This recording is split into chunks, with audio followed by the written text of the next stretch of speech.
కార్తీక పురాణంలో 5వ రోజు పారాయణం. వృషస్కంద సమారూఢం ఉమాదేహార్ధధారిణీం అమృతేన ప్లుతం దేహం దివ్య భోగై సమన్వితాం దిగ్దేవతా సమాయుక్తం దివ్య మంత్రే ప్రపూజితం శాంతం నిత్యం నమః సమ్యక్ శంకరం భక్త కింకరం.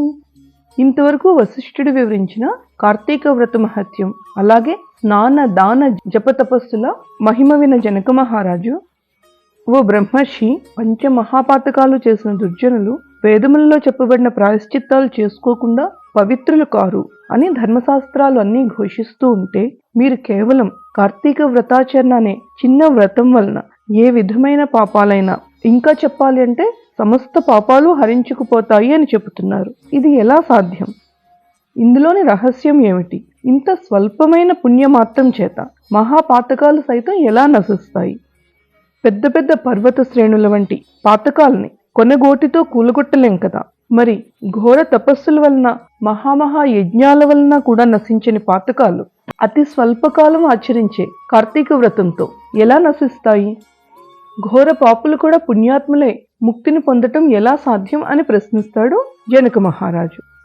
ఇంతవరకు కార్తీక పురాణం విన్న మనందరికీ కూడా ఇదే సందేహం కలుగుతుంది. దొంగతనం, మోసం, కామం, హత్య ఇలాంటి అనేకానేకమైన నీచమైన పనుల వల్ల కలిగిన పాపాలు కూడా కార్తీక వ్రతాచరణతో ఎలా అంతమయ్యాయి? అంతటి పాపాత్ములకు కైవల్యం ఎలా సిద్ధించింది అనే సందేహానికి జవాబుగా వశిష్ఠుడు, మహారాజా, ధర్మం చాలా సందర్భాల్లో సూక్ష్మంగానే ఉంటుంది. కొన్ని సందర్భాల్లో గొప్ప గొప్ప పుణ్యాలు స్వల్పమైనవిగాను, అలాగే స్వల్పమైన పుణ్యాలు గొప్పవిగాను పరిణమిస్తాయి.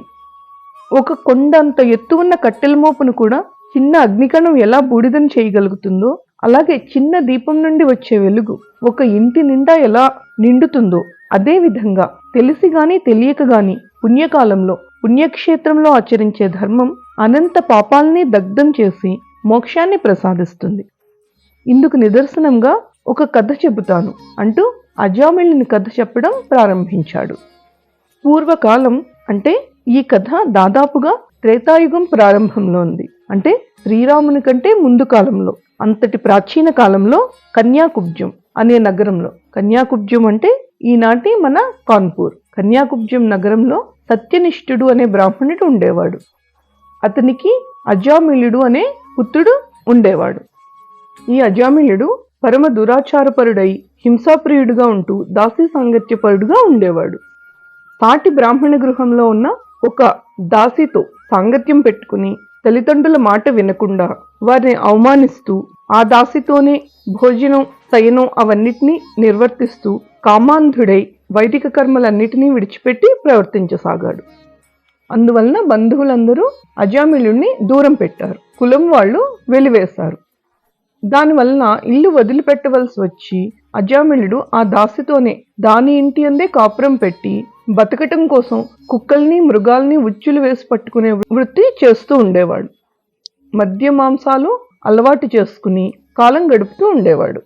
ఇలా ఉండగా ఒకనాడు అతని ప్రియురాలైన దాసి కళ్ళు దింపడం కోసం తాడి చెట్టునెక్కి కమ్మ విరగడం వల్ల కిందపడి మరణించింది. దానితో అజామిళుడు చాలా బాధపడతాడు. ఆ దాసి మరణించే సమయానికే ఆమెకి వేరొక భర్త వలన యవ్వనానికి వచ్చిన కూతురు ఉంటుంది.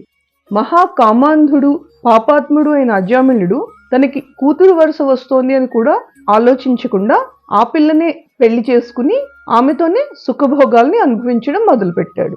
అజామిళుడికి ఆ పిల్ల యందు అనేక మంది బిడ్డలు కలిగారు. కానీ వాళ్ళందరూ చిన్నప్పుడే మరణించగా ఆఖరణ పుట్టి మిగిలిన బిడ్డకి నారాయణ అని నామకరణం చేసి అతి ప్రేమతో పెంచుకోసాగాడు అజామిళుడు.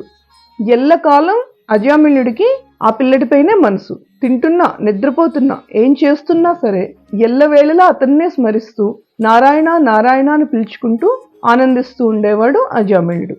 అలా కొంతకాలం గడిచిన తర్వాత అజామిళుడికి అంత్యకాలం ఆసన్నమైంది. అతనిలోని జీవుని తీసుకుపోయేందుకు యమపాసాల్ని ధరించిన భయంకర రూపంతో ఉన్న యమదూతలు వచ్చారు.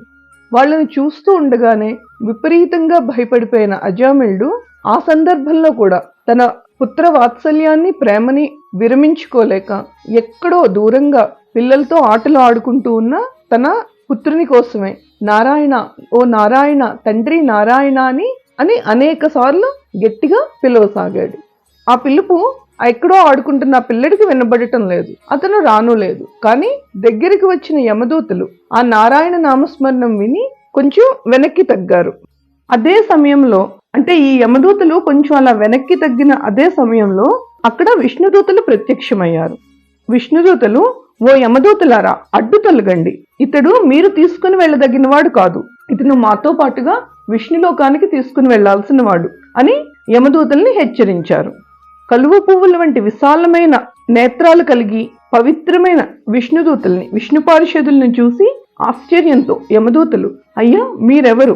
యక్షుల, గంధర్వుల, సిద్ధుల, కిన్నెరల, విద్యాధరుల, ఏ తెగకి చెందినవారు మీరు?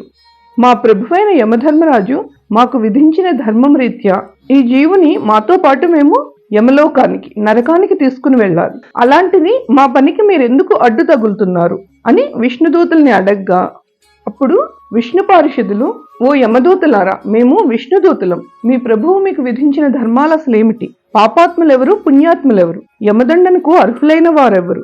అవన్నీ మాకు వివరంగా చెప్పండి అనగా, దానికి సూర్యుడు, చంద్రుడు, అగ్ని, వాయువు, ఆకాశము, గోసంధ్యలు, దశదిశా కాలాలు, వీనిని మనిషి యొక్క పాపపుణ్యాలకు సాక్ష్యాలుగా విచారించి మేము వారిని శిక్షిస్తాము. ఓ విష్ణుదేవతలారా, శ్రద్ధగా వినండి.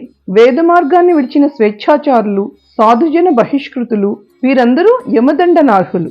బ్రాహ్మణుణ్ణి, గురువుని, రోగిని పాదాలతో తాడించేవాడు, తల్లిదండ్రులతో కలహించేవాడు, అసత్యాన్ని పలికించేవాడు, జీవహింస చేసేవాడు, దానము చేసిన దానికి ప్రతిఫలము ఆశించేవాడు, గొప్పలకి పోయేవాడు, దయలేనివాడు, పరస్త్రీ లోలుడు, చేసిన దానాన్ని ప్రచారం చేసుకునేవాడు, మిత్రద్రోహి, కృతజ్ఞుడు, ఇతరుల అభివృద్ధిని చూసి ఏడ్చేవాడు, వాపి కూప తటాకాది నిర్మాణాలకి అడ్డు కలిగేవాడు, కేవలం భోజనం గురించి ఆలోచించేవాడు, ఇతరులు చేసే దానాన్ని అడ్డుకునేవాడు, నిత్యం స్నాన సంధ్యాదులన్నీ విడిచినవాడు, బ్రాహ్మణ, అశ్వ, గోహత్యలు చేసినవాడు, ఇలాంటి పాపాలు చేసిన వారందరూ కూడా యమలోకంలో మా చేత దండించబడుతూ ఉంటారు.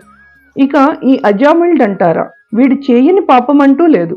బ్రాహ్మణ జన్మమెత్తి దాసీ సంగమ లోలుడై చెప్పరాని పాపాలు చేసినా వీడు మీ విష్ణులోకానికి ఎలా అర్హుడు అని అడుగుతారు యమదూతలు.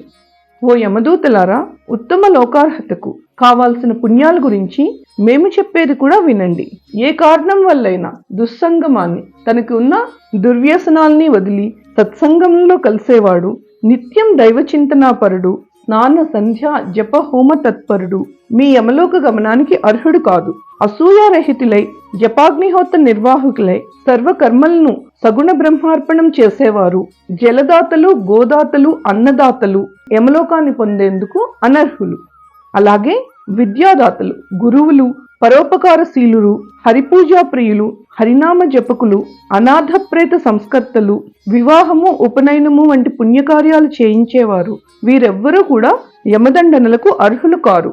నిత్యము సాలగ్రామాన్ని అర్చించి ఆ తీర్థాన్ని పానం చేసేవారు, తులసిమాలలు ధరించేవారు, గృహంలో తులసి మొక్కలను పెంచేవారు, భాగవతాన్ని పఠించేవాడు, వినేవాడు, అలాగే సూర్యుడు మేష, తుల, మకర సంక్రాంతులందుండగా ప్రాతస్నానం చేసేవారు, వీరెవ్వరూ కూడా యమలోకానికి అనర్హులు. తెలిసి గాని తెలియక గాని హరినామ సంకీర్తనం చేసిన వాళ్ళు అన్ని పాపముల నుండి విముక్తులవుతారు.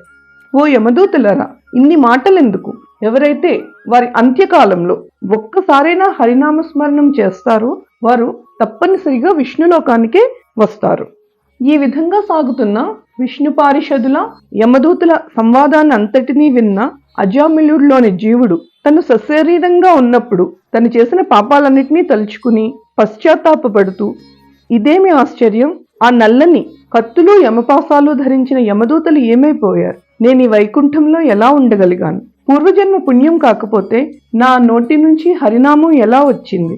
నాకు వైకుంఠం ఎలా ప్రాప్తించింది అని తనలో తానే అనుకుంటూ హరినామ స్మరణం చేయసాగాడు. అందువలన ఓ జనక మహారాజా, కేవలం హరినామ స్మరణే అంతటి ముక్తిప్రదమైనది. అలాంటప్పుడు హరికి అత్యంత ప్రియమైన కార్తీక వ్రతం ఆచరిస్తే ఎంతటి పుణ్యం కలుగుతుందో నువ్వే ఊహించు అంటూ ఆపాడు వశిష్ఠుడు. దానికి జనక మహారాజు, వశిష్ఠ మహర్షి, ఈ అజామిళుడు పూర్వజన్మలో ఎవరు? ఏ విధమైన పాపాలు చేయడం వల్ల ఇలా పుట్టాడు? విష్ణుదూతల మాటలకు యమదూతలు ఎందుకు ఊరుకున్నారు? వారు యమునికి ఏమని విన్నవించారు? ఇవన్నీ నాకు వివరంగా తెలియచేయండి అని అడిగాడు. అప్పుడు వశిష్ఠుడు, నీవు అడిగిన ప్రశ్నలన్నిటికీ ఒక క్రమంలో సమాధానం చెబుతాను, శ్రద్ధగా విను. గుట్టి చేతులతో యమలోకాన్ని చేరుకున్న యమదూతలు, అయ్యా, పాపాత్ముడు దురాచారుడు అయిన అజామిళుని యందు జీవుని తెచ్చే సమయంలో విష్ణుదూతలు మమ్మల్ని అడ్డగించి అతన్ని తమతో వైకుంఠానికి తీసుకువెళ్లారు. వారిని ఎదిరించలేక మేము ఇలా ఉట్టి చేతులతో వచ్చాము అని యమునికి వివరిస్తారు. యమధర్మరాజు తన జ్ఞానదృష్టితో సమస్తాన్ని చూసిన వాడే, దూతలారా, అజామిళుడనే పాపి అంత్యకాలాన హరినామస్మరణం చేయడం వలన సమస్త పాపాలను నశింపచేసుకుని విష్ణుప్రియుడై విష్ణుదూతల చేత తీసుకుని పోబడ్డారు. తెలిసి తాకినా తెలియక తాకినా అగ్ని ఏ విధంగా దహించినో అదే విధంగా దుష్టాత్ములై మహిమను తెలుసుకోలేకపోయినా శ్రీహరి యొక్క నామస్మరణం చేసినంత మాత్రానే వారి సమస్త పాపాలు దహించబడిపోతాయి. ఇక భక్తిభావంతో స్మరించిన వారు తప్పనిసరిగా కైవల్యాన్ని పొందుతారు అని చెప్పి యముడు మరింత జ్ఞానదృష్టితో చూసి అజామిళుని పూర్వజన్మని తెలుసుకున్నాడు. అజామిళుడు పూర్వజన్మలో సౌరాష్ట్ర దేశంలో శివాలయంలో అర్చకుడిగా ఉండేవాడు. ఆ జన్మలో కూడా స్నానము, సంధ్య అలాంటి ఆచారాలన్నిటినీ వదిలిపెట్టి దేవాలయంలో దేవుని వస్తువులన్నీ అపహరిస్తూ ఉండేవాడు. బ్రాహ్మణుడై ఉండి కూడా చేతితో ఆయుధం పట్టుకుని దుష్టులతో స్నేహం చేస్తూ తిరుగుతూ ఉండేవాడు. అర్చకుడు అయి ఉండి కూడా ఆభరణ భూషితుడై స్వేచ్ఛా విహారాలు చేసేవాడు. ఆ కాలానికి అదే గ్రామంలో ఒక పేద బ్రాహ్మణుడు ఉండేవాడు. అతను తన పేదరికం వల్ల అన్నం కొరకై పట్టణంలో పల్లెలు తిరుగుతూ భిక్షాటన చేస్తూ ఉండేవాడు.